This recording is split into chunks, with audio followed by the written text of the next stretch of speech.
Hello, and welcome back to the Wholesome Witch kitchen. Welcome to this new episode. Today we are going to make chocolate espresso cookies for focus.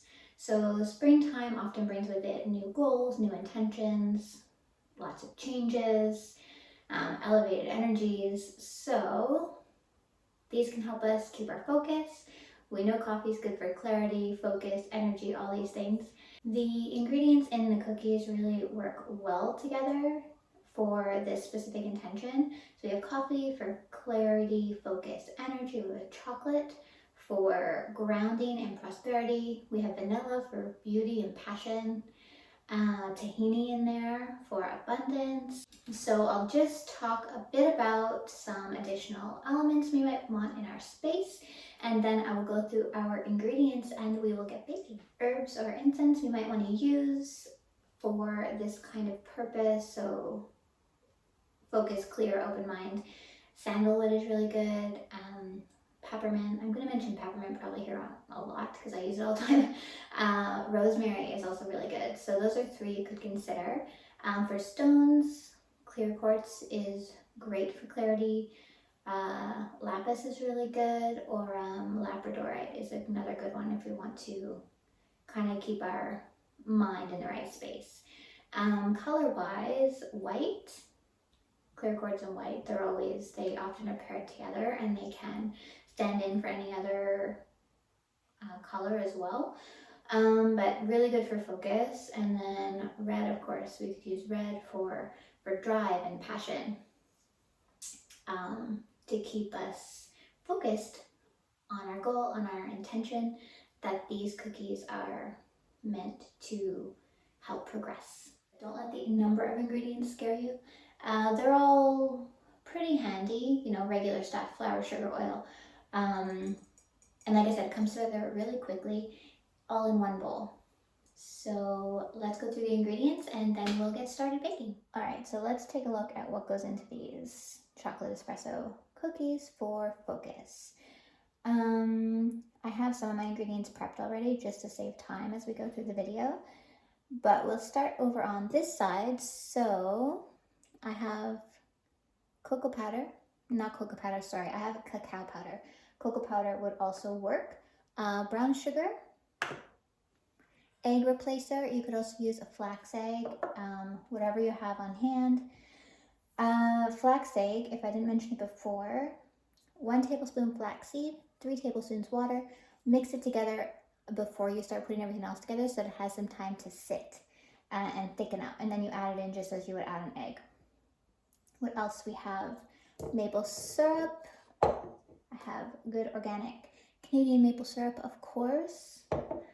Some vanilla, chocolate chips. I have vegan oat chocolate drops from Holland and Barrett, but there's lots of vegan chocolate here in the UK, actually. Lots of different stuff that we don't have back home, which is kind of exciting to me as someone who loves chocolate.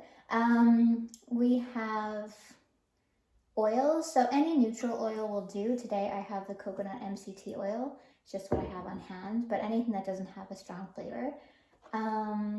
These are just extra chocolate chips that I need to use up. We have espresso powder, very important.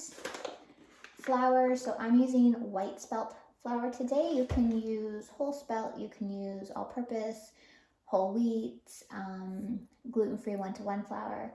Any of those will work just fine. We have cinnamon, sea salt, baking soda, not baking powder.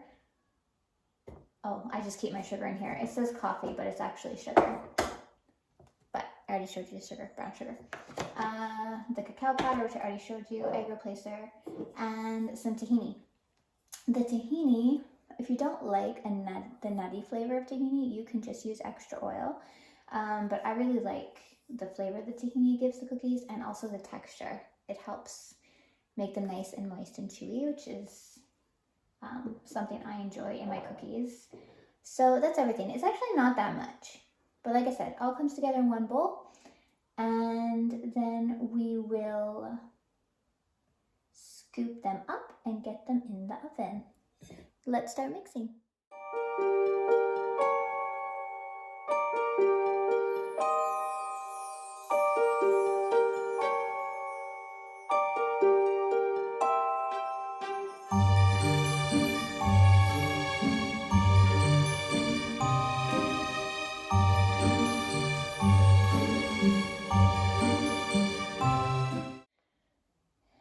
mixed our dry ingredients, then we mixed all of our wet ingredients into the dry and formed this misshapen chocolate ball.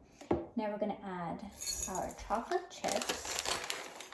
And at this point, with most cookies, I like to get my hands in there because the batter is pretty thick and it's hard to stir with a spoon, but also because it's when I can spend a little bit more time with the ingredients and really focus on my intentions for the cookie and what I'm trying to accomplish. So I like to take my time and mix in the chocolate chips and just keep working, squishing the ball around, making sure the chips are incorporated, and just thinking and visualizing and focusing on what it is I'm trying to do here with these cookies. It can be a little messy, but don't be afraid to get your hands dirty. It's quite fun, actually, therapeutic. So we're just gonna work all these chocolate chips in, and then we are going to bring it over to the stove and scoop our dough onto our pan. Now we have our pan prepared. I have just a piece of parchment paper on there. You could also just grease your pan if you prefer. So I like to use a tablespoon scoop to help me make my cookie balls. So I just scoop it in. It's not like a perfect level scoop, but then we just form a nice little ball. This is also a great moment to think about your intentions for the cookies. Recite some words or say a little spell that goes with your intention while you're making these. It's a great time where we really get to experience the ingredients and get close to our food. So, have a cookie here. I'm just gonna put it, this makes usually I'll get about 15 cookies with this recipe, but you can make them smaller or bigger. That's just a preference. So we're going to keep making these 15.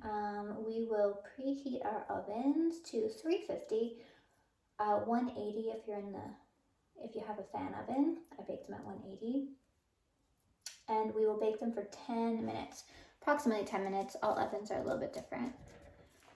Also, when you're putting your cookies onto the pan, once they're all on there and ready, you could do extra little things like trace symbols, sigils, or runes into the top, or even carve them in with a knife or a toothpick.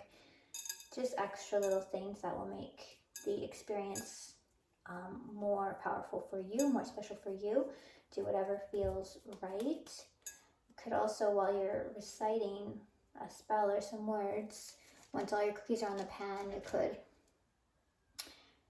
place your hands above the pan to kind of have that energy connection, and then recite your spell or your words to the universe, to nature, to a deity if you work with one, to whomever you're speaking with at the time. You could also do the words in your head if you aren't comfortable saying them out loud. It still gets them out into the universe. Okay, we're going to continue with this process till our pan is full, and then we will put them to bake.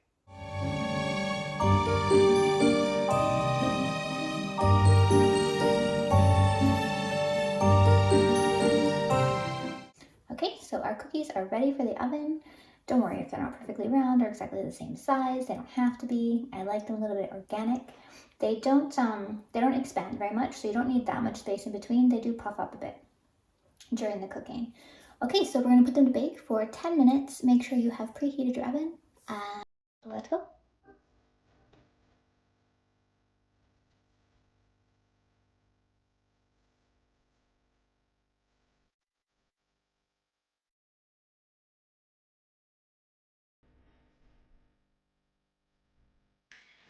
Alright guys, cookies are done. They are out of the oven. They smell so yummy.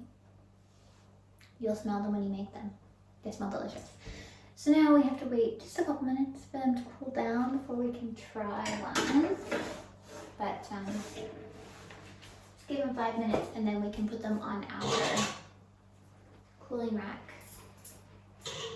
Ooh, it's pouring. I don't know if you can see. So 5 minutes. I'm gonna keep reading. It's my favorite magazine here in the UK. It's got great info and ideas for vegan eats and vegan cooking. There's no witchcraft or magic in here, but it's forgivable. It's a great magazine. Alright guys, and we are finished. The cookies are ready. They're probably cool enough to try one. I will link the recipe down below like always, so you can go to it for reference, go back to it later. All the exact measurements will be there and everything. Okay, we're gonna try one. It's always which one to choose.